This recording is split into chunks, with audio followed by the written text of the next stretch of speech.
اعوذ باللہ السمیع العلیم من الشیطان الرجیم بسم اللہ الرحمن الرحیم الحمد للہ رب العالمین والصلاة والسلام علی رسولہ الکریم واہل بیتہ الطیبین الطاہرین لا سیما بقیۃ اللہ فی الارضین روحی وارواح العالمین لتراب مقدمه الفداء ولعنت اللہ علی اعدائهم اجمعین اما بعد قال اللہ تعالی فی کتابہ الکریم بسم اللہ الرحمن الرحیم ولا تقولوا لمن يقتل في سبيل الله اموات بل احیاء ولكن لا تشعرون. الصلوات پڑھیے گا.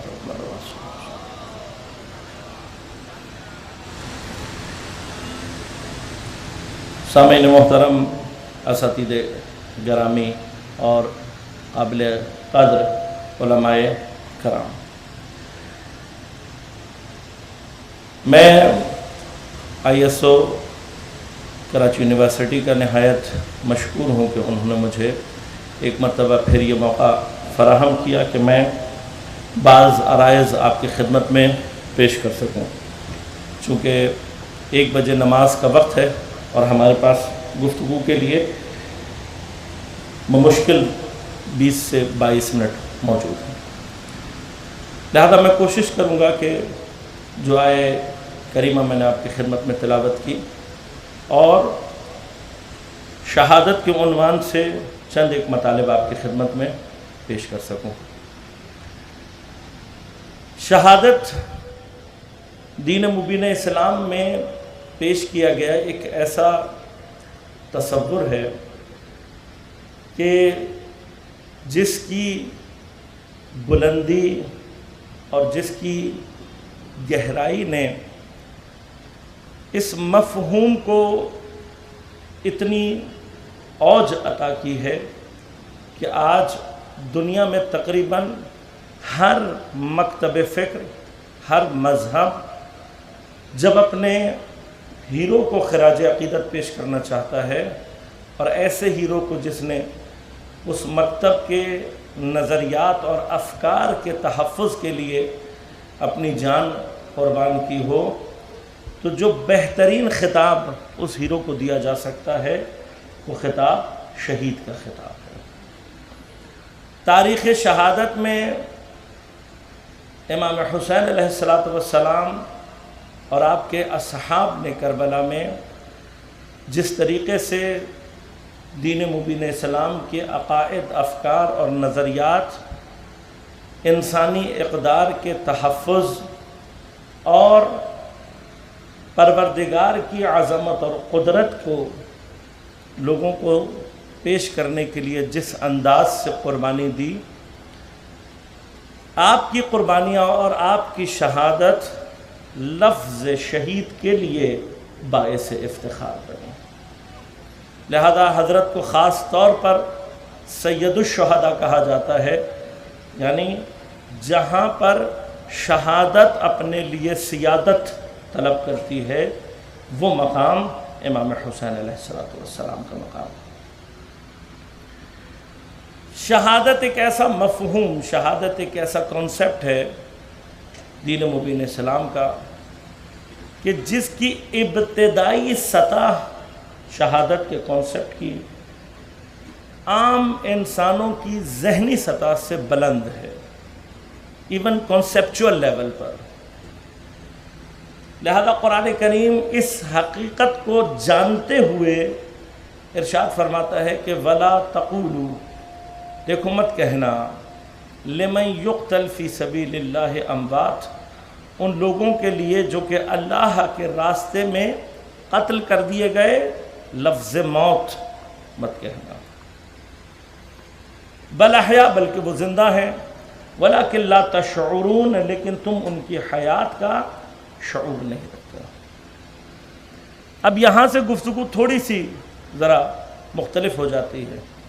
جب قرآن کہتا ہے وَلَكِنْ لَا تَشْعُرُونَ، تم ان کی حیات کا شعور نہیں رکھتے.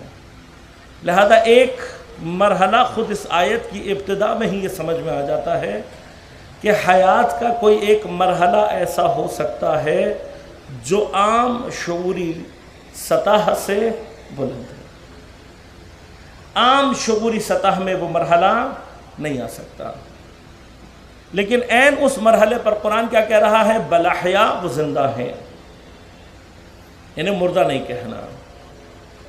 بہت سارے افراد، بہت سارے لوگ اس آیت کو سامنے رکھتے ہوئے بعض اوقات ایک فکر ذہن میں یہ پیدا کرتے ہیں کہ شاید مرتبہ شہادت کی عظمت کی وجہ سے، شاید اس مقام کی بلندی کی وجہ سے پروردگار احتراماً نہیں چاہتا کہ انہیں مردہ کہا جائے، لیکن یہ موت تو ان پر عارض ہو چکی ہے۔ کیوں؟ اس لیے کہ میں اور آپ موت اور حیات کے جو تصورات اپنے ذہن میں رکھتے ہیں، ان تصورات کے مطابق شہید پر وہ کنڈیشن آ چکی ہے جسے موت کہتے ہیں۔ لہذا میرا اور آپ کا ذہن ابتدائی طور پر اس مرحلے کو قبول کرنے کے لیے تیار نہیں ہوتا کہ وہ کنڈیشن جسے میں اور آپ موت کہتے ہیں، اس کے آ جانے کے باوجود بھی کسی کے لیے موت کا لفظ استعمال نہ کیا جائے۔ لیکن یہی عین اس مرحلے میں ہم یہ نہیں سوچ رہے ہوتے کہ there is a possibility، ایک امکان ہے، ایک احتمال یہ بھی دیا جا سکتا ہے کہ میں نے اور آپ نے موت کا جو تصور اپنے ذہن میں قائم کیا ہے، ہو سکتا ہے حیات اور موت کے اس کانسیپٹ کے اندر کمی ہو سکتا ہے کہ اس موت اور حیات کا جو کانسیپٹ میں نے بنایا ہے اس کے اندر نقص ہو۔ لہذا مجھے قرآن کی آیت کو تسلیم کر لینے، یا جسے کہنا چاہیے کہ اپنے قلب کے اطمینان کے ساتھ اس پر یقین پیدا کرنے میں ذرا سی مشکل پیدا ہو رہی ہے۔ کیوں پیدا ہو رہی ہے؟ اس لیے کہ میرا concept of life and death مجھے یہ سمجھا رہا ہے کہ یہ شخص جو کہ قتل ہو گیا، قرآن کا لفظ ہے لمن یقتل مقتول فی سبیل اللہ۔ لفظ مقتول اس وقت تک کسی شخص کے لیے استعمال نہیں کیا جاتا جب تک اس کے بدن اور اس کی روح میں جدائی پیدا نہ ہو۔ بعض اوقات جنایت کرنے والا، ظالم شخص، قاتل، حملہ کرنے والا چوٹ پہنچاتا ہے، انسان کا سر سے لے کر پیر تک بدن زخمی کر سکتا ہے، لیکن اس کے باوجود اگر اس کے بدن اور اس کے روح کے درمیان میں جدائی پیدا نہ ہو، یہ مقتول نہیں کہلاتا، وہ قاتل نہیں کہلاتا۔ سم ٹائمز ضربت جو ہوتی ہے، چوٹ جو ہوتی ہے، وہ ایسی ہوتی ہے کہ بظاہر انسان کے جسم پہ شاید اس کا نقصان اتنا شدید، یعنی بدن کو اس نے اتنا زخمی نہیں کیا ہوتا، لیکن چوٹ کی کیفیت انسان کو حیات اور موت کے درمیان میں کشمکش کی صورت میں مبتلا کر دیتی ہے۔ مثلا کسی شخص نے حملہ کیا اور کسی کے سر پر ضربت لگائی۔ یہ سر پر جو ضربت لگتی ہے، آپ بہتر جانتے ہیں، میڈیکل کے اسٹوڈنٹس بھی ہوں گے بہت سارے، کہ انسان ایک کنڈیشن میں چلا جاتا ہے جس کو کوما کہا جاتا ہے۔ یہ جو کومے کی کنڈیشن ہے، اب یہ نہ زندہ ہوتا ہے پوری طرح سے اور نہ مردہ ہوتا ہے۔ سم ٹائمز ہم ایکسپریس کرتے ہیں کہ یہ جو کنڈیشن ہے یہ موت سے زیادہ بدتر کنڈیشن ہے، اس لیے کہ نہ پوری طرح سے مرا ہے نہ پوری طرح سے زندہ ہے۔ لیکن اس کے باوجود جب تک اس کے بدن اور روح کے درمیان رابطہ باقی ہے، یہ مقتول نہیں کہلاتا، مارنے والا قاتل ڈکلیئر نہیں کیا جاتا۔ کب ڈکلیئر کیا جاتا ہے؟ چوٹ بہت ہلکی سی ہو، نقصان بہت چھوٹا سا ہو، لیکن مارنے والے کی وجہ سے جس شخص پر حملہ کیا گیا اگر اس کی بدن اور روح میں جدائی ہو گئی، اس کیفیت کو کہتے ہیں قتل۔ ضربت کی وجہ سے، چوٹ کی وجہ سے اگر کسی شخص کے بدن اور روح میں جدائی ہو جائے، یہ قتل ہے۔ مارنے والے کو قاتل اور مرنے والے کو مقتول کہا جاتا ہے. کب؟ جب ہمیں اس بات کا اطمینان ہو جائے کہ اس کے بدن اور روح میں جدائی. اب میرا ابتدائی جو concept of life and death ہے وہ بس یہیں تک ہے کہ میں یہ سمجھتا ہوں کہ جب بدن میں اور روح میں جدائی ہو جائے گی اسی کا نام موت ہے. اب جب یہ کنڈیشن میرے سامنے آتی ہے، وجہ کیا ہے اس کی؟ اس لیے کہ میں نے لائف اینڈ ڈیتھ کا جو کانسیپٹ اپنے لیے اٹین کیا ہے اسے میں نے قرآن سے نہیں لیا، اسے میں نے روایات سے نہیں لیا، اسے میں نے اپنے دین کے مفاہیم سے نہیں لیا، معارف سے نہیں لیا. جو لائف اینڈ ڈیتھ کا کانسیپٹ میرے ذہن میں ہے وہ میں نے غربی نظام تعلیم سے لیا ہے. جو میرے ذہن میں لائف اینڈ ڈیتھ کا کانسیپٹ ہے that is simply a biological concept. مجھے بایولوجی نے بچپن میں جو سمجھا دیا لیونگ تھنگز ہوتی ہیں، نان لیونگ تھنگز ہوتی ہیں، وہیں سے میں نے کانسیپٹ جنریٹ کیا لائف اینڈ ڈیتھ کا. مزیدار بات یہ ہے کہ بایولوجی اینڈ سائنس، میں سائنس کے اسٹوڈنٹ سے تھوڑا سا معذرت کے ساتھ عرض کروں گا، لیکن ایک تحقیقاتی مرحلے کے لیے چاہوں گا کہ کچھ سائنس کے سب اسٹوڈنٹس اسپیشلی جو کہ ریلیٹڈ ٹو بایولوجی ہیں ان سے ریکویسٹ کروں گا کہ اپنے سبجیکٹ میں جا کر کبھی لائف اینڈ ڈیتھ کی ڈیفینیشنز کو تلاش کرنے کی کوشش کیجیے گا. جب ہم کسی چیز کو ڈیفائن کر رہے ہوتے ہیں، اب بہرحال علم منطق، لاجک اینڈ فلسفی، لاجک وہ بنیادی علم ہے جو کہ ہمیں فکر کا طریقہ سکھاتا ہے. لاجک کا بنیادی کام، one of the basic thing جو لاجک کرتی ہے وہ چیزوں کو ڈیفائن کرنا بھی سکھاتی ہے، ہاؤ ٹو ڈیفائن تھنگس. لہذا لاجک کا علم منطق یہ کہتا ہے کہ جب کسی چیز کی تعریف بیان کری جائے، ڈیفینیشن بیان کی جائے، تو ڈیفینیشن ایسی ہونی چاہیے کہ جو اس شے کی ماہیت کو روشن کرے. وہ ہے کیا؟ ماہیہ کیا چیز ہے؟ تو ڈیفینیشن ایسی ہونی چاہیے جو ماہیت کو بیان کرے. سم ٹائمز ہم ڈیفینیشن جس کو سمجھ رہے ہوتے ہیں وہ ڈیفینیشن نہیں ہوتی، بلکہ ہم صرف آثار کو بیان کر رہے ہوتے ہیں.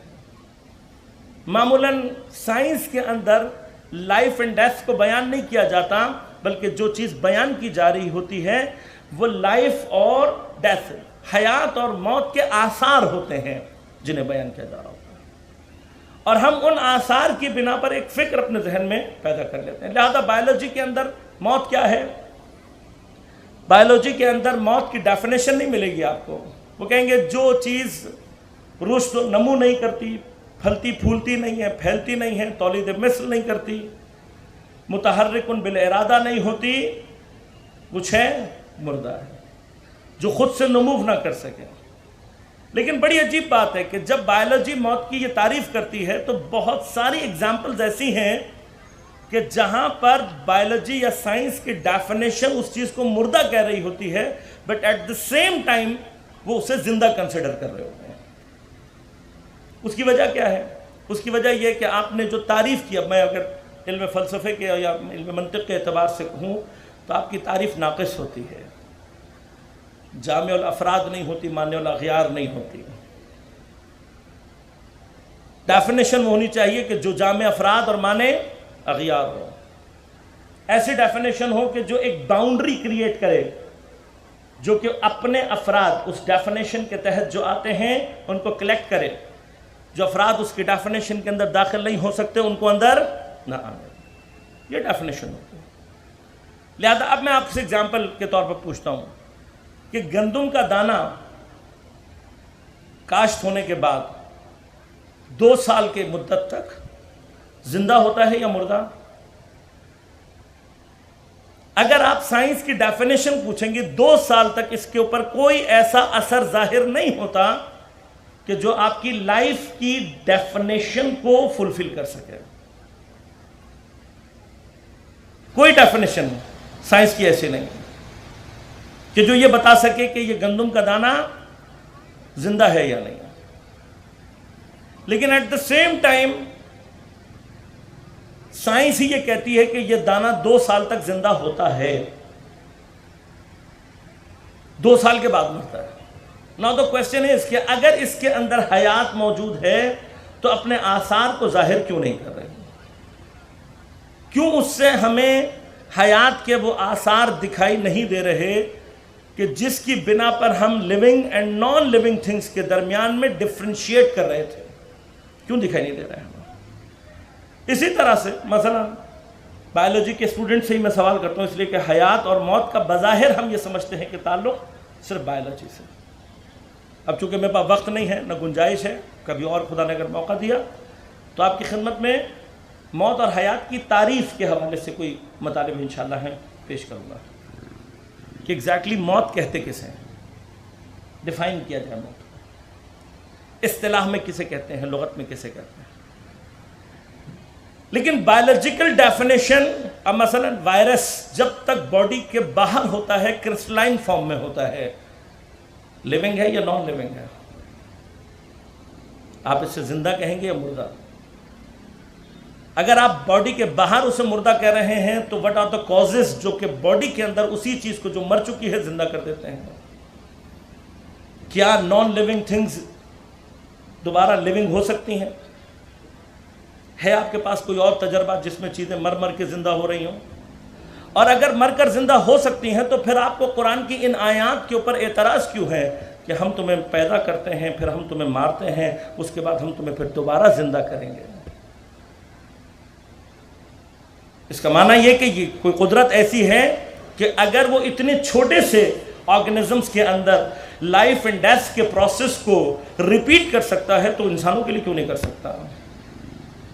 لیکن there are many other questions کہ جو ہمیں بار بار اس طرف متوجہ کرتے ہیں. گندم کے دانے کے اندر جو حیات موجود ہیں، میں اور آپ جبکہ اگر ہم حیات کی ڈیفینیشنز یا حیات کے اوپر گفتگو کریں تو سب سے ضعیف حیات وہ ہوتی ہے جو کہ پلانٹس میں ہوتی ہے، نباتات میں ہوتی ہے، حیات نباتی.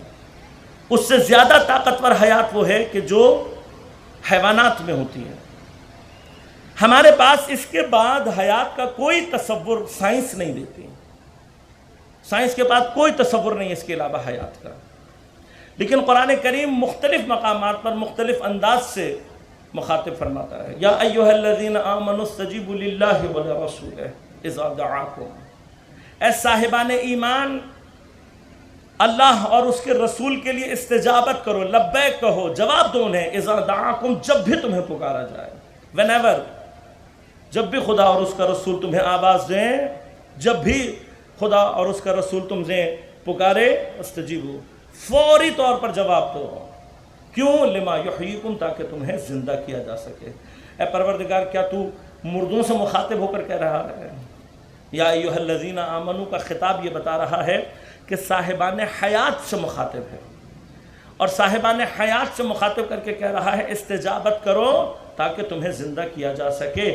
اس کا معنی یہ ہوا کہ اس کنڈیشن میں جس میں پروردگار آواز دے رہا ہے، استجابت خدا اور رسول کے اندر ایک ایسی قدرت مند حیات پوشیدہ ہے کہ جو کب پوری ہوگی؟ اذا دعاکم، جب بھی تمہیں پکارا جائے تم لبیک کہنے کے لیے حاضر ہو. اس جملے کو اگر میں ذرا سا ایک جملے کے اندر اگر سمیٹوں تو جہاں پر تم اللہ اور رسول کے لیے تسلیم محض اطاعت کامل کے مرحلے میں داخل ہو جاؤ گے، ایک ایسی حیات تمہیں عطا کی جائے گی. اب یہ حیات یقیناً اگر وہی حیات ہے جو ان کے پاس موجود ہے تو تحصیل حاصل لغو ہے، اگر کمتر ہے تو لغویت کی کیفیت اور شدید ہو جاتی ہے. یقیناً یہ حیات قوی تر حیات ہونی چاہیے. اب جہاں پر حیات قوی ہوگی وہاں پر اس کے آثار بھی قوی ہوں گے. لہذا اگر ہم ایک اسٹرانگر حیات کے اندر وہ آثار تلاش کرنے کی کوشش کریں کہ جو ایک نچلے طبقے کی یا نچلی سطح کی حیات کے اندر آثار پائے جاتے ہوں، تو یہ ہمارا اشتباہ ہے. یہی اشتباہ ہم اس وقت کرتے ہیں کہ جب ہم شہید سے متعلق حیات میں وہ آثار تلاش کر رہے ہوتے ہیں جو مجھ جیسے افراد کے اندر پائی جاتی ہے. ابھی تو ہمیں یہ بھی اندازہ نہیں ہے کہ ہم اپنی حیات کے اعتبار سے کس درجے میں ہیں حیات کے. حیات کا ایک درجہ جو کہ سائنس ڈیفائن کر سکتی ہے, it ends on the life of animals. Animal سے آگے سائنس کے پاس زندگی کا کوئی تصور نہیں ہے, اور اتفاقاً سائنس کا گراؤنڈ بھی نہیں ہے, سائنس کا کام بھی نہیں ہے. Science is specific to materials. جہاں سے نان مٹیریلز شروع ہوتے ہیں وہ سائنس کا ایکچولی میدان بھی نہیں ہے. And we must not expect, and ہمیں نہ ایکسپیکٹیشن رکھنی چاہیے, اور میرے حساب سے نہ سائنس کو مداخلت کرنی چاہیے اس گراؤنڈ میں جو کہ اس کی تحقیقات کا گراؤنڈ نہیں ہے. ایز اف ہم اکانومسٹ اپنے میدان میں اتنے سخت ہو جاتے ہیں کہ ہم سوشولوجسٹ کو اجازت نہیں دیتے. ہم کہتے ہیں آپ کا گراؤنڈ اپنی جگہ پہ, ہمارا گراؤنڈ اپنی جگہ پہ. سائیکالوجسٹ سوشولوجسٹ کو اجازت نہیں دیتے, وہ کہتے ہیں آپ کا گراؤنڈ اپنی جگہ پہ, ہمارا گراؤنڈ اپنی جگہ پر. اسی طرح سے سائنس کی ڈفرینٹ فیلڈز ایک دوسرے کو منع کرتی ہیں. کیوں؟ آپ کا اپنا گراؤنڈ ہے, آپ کا اپنا ریسرچ میتھڈالوجی ہے, آپ کی اپنی تحقیقات کا ایک دائرہ ہے. ایتھکس آف ریسرچ اس بات کا تقاضا کرتے ہیں کہ آپ کا جو گراؤنڈ نہیں ہے اس کے اندر آپ مداخلت نہ کریں. یا تو آپ سائنس کی ڈیفینیشنز کو تبدیل کر کے یہ کہہ دیں کہ science related to matters and non matters, اور پھر ہم سب سے پہلے سائنس سے یہ تقاضا کریں گے کہ وہ نان میٹر کی کوئی پراپر ڈیفینیشن دے جس طرح سے وہ میٹر کی پراپر ڈیفینیشن دے. جب وہ ڈیفینیشن دیں گے, ڈیفینیشن قبول ہوگی, اس کے بعد پھر مرحلہ طے کیا جائے گا کہ نان میٹرز کو ریسرچ میتھڈالوجی کے اندر لا کر کس طریقے سے تحقیقات کو آگے بڑھایا جائے. بہرحال وہ ایک الگ بحث ہے, میں اس طرف نہیں جانا چاہتا. اب جہاں پر ہم یہ سمجھتے ہیں کہ احتراماً خدا منع کر رہا ہے, احتراماً نہیں کر رہا. خدا شہادت کے مرتبے کے احترام کی وجہ سے نہیں کہہ رہا کہ ان کو مردہ مت کہو, بلکہ پروردگار حتیٰ فکر کے مرحلے تک کو بھی آ کر منع کرتا ہے. ایک عام ہمارا اور آپ کا جو تصور ہے وہ یہ ہے کہ انسان کے زبان پر پابندی لگائی جا سکتی ہے, انسان کے قلم کو روکا جا سکتا ہے, الفاظ کو گرفت میں لایا جا سکتا ہے, لیکن افکار پر پابندی نہیں لگائی جا سکتی, افکار کو قید نہیں کیا جا سکتا. فکر کا جو طائر ہے وہ اپنی پرواز میں کاملاً آزاد ہے. لہذا مجھے فیض صاحب کے وہ شعر بھی یاد آ رہے ہیں جب فیض صاحب کہتے ہیں کہ متاع لوح و قلم چھن گئی تو کیا غم ہے کہ خون دل میں ڈبولی ہیں انگلیاں میں نے, زباں پہ مہر لگی ہے تو کیا کہ رکھ دی ہے ہر ایک حلقہ زنجیر میں زباں میں. آپ شاعر کو قید کر سکتے ہیں, شاعری کو قید نہیں کر سکتے ہیں. مفکر کو قید کر سکتے ہیں, افکار کو قید نہیں کر سکتے. زبانوں کو کاٹا جا سکتا ہے, ہونٹوں کو سیا جا سکتا ہے, قلموں کو توڑا جا سکتا ہے, لیکن افکار پر پابندی نہیں لگائی جا سکتی.